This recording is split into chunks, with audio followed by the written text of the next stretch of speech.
అదే RTV app వార్తల్ని క్షణాల్లో చదివే అవకాశం ఉంటుంది. ఒక న్యూస్ పేపర్, ఒక టెలివిజన్ ఛానల్ మీ చేతుల్లో ఎప్పుడూ ఉంటాయి. 30,000 కోట్ల రూపాయలు లెక్కలు తీసినాం. దాన్ని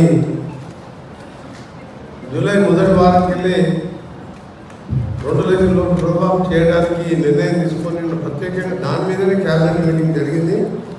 దాంతోపాటు రైతు భరోసా కూడా ఏ విధంగా చేయాలని చెప్పి 4 మంత్రులతో కమిటీ చేసి దాన్ని కూడా అందరికీ అందించే విధంగా చేసే కార్యక్రమంలో 2 విషయాల మీద క్యాబినెట్ మీటింగ్లో జరిగింది.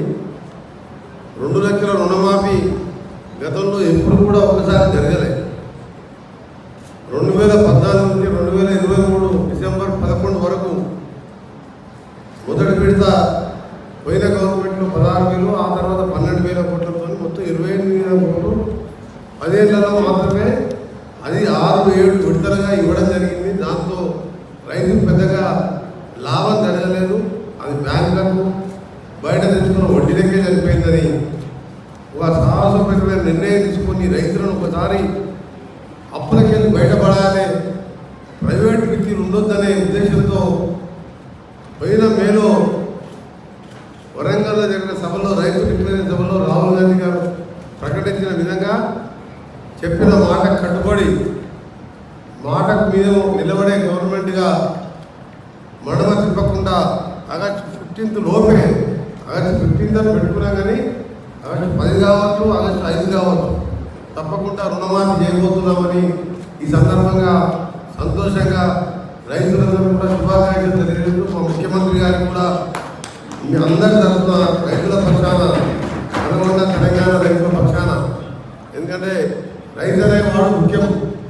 ఎంత పంట ఎంత చేసినా మనం పెట్టుబడి ఒకసారి అతివృష్టి, ఓసారి అనావృష్టి, ఓసారి రాళ్ళ వర్షం, ఓసారి కరువు, పోయినసారి చూసిన నీళ్ళు లేక వేసిన పంటలు వెళ్ళిపోవడం.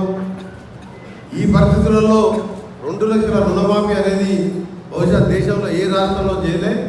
ఇంకా జూలై ఎండింగ్, ఆగస్టు 1st వీక్లో పోయి చేయబోతున్నామని చెప్పి మీ అందరికీ కూడా తెలియజేసుకుంటూ సభ్యులందరికీ కూడా చెప్తున్నాం. రైతులకు సంబంధించిన ప్రతి విషయంలో ఇప్పుడే కాటన్ విత్తనాలకు సంబంధించి కూడా చెప్పిన, ఇంకా డిమాండ్ లేదంటే వర్షాలు పడితే మళ్ళీ డిమాండ్ పెరుగుతుంది కాబట్టి ఇంకా కావాల్సినవి ఉంటే చెప్తే మన సంబంధిత జిల్లా ఇన్ఛార్జ్ మినిస్టర్ తుమ్మల నాగేశ్వరరావు, మన జిల్లా ఇన్ఛార్జ్ మినిస్టర్, అగ్రికల్చర్ మినిస్టర్గా ఉన్నారు, వారితో మాట్లాడి సరిపోదు ఇవన్నీ కూడా సీట్స్ తెప్పించడం జరుగుతుంది. అధికారులు ఎప్పటికప్పుడు కలెక్టర్ గారికి చెప్పండి, కలెక్టర్ గారు నాకు చెప్పారు, అవన్నీ కూడా ఏర్పాటు చేయడం జరుగుతుందని చెప్పి మరొకసారి రుణమాఫీ అందుకోబోతున్న రైతులందరూ ముందుగానే మీ ప్రభుత్వం తరఫున మీరు ముందు కూడా ఇంకా సంతోషంగా ఉండాలని, మీ ప్రతి విషయంలో కూడా రైతు ప్రభుత్వంగా మేము ఉంటామని మీ అందరూ కూడా హామీస్తున్నాం. మరిన్ని వీడియోస్ కోసం ఛానల్ ని సబ్స్క్రైబ్ చేయండి, లేటెస్ట్ అప్డేట్స్ కోసం వాట్సాప్ ఛానల్ ని ఫాలో చేయండి, అండ్ లింక్ డిస్క్రిప్షన్ లో ఉంది.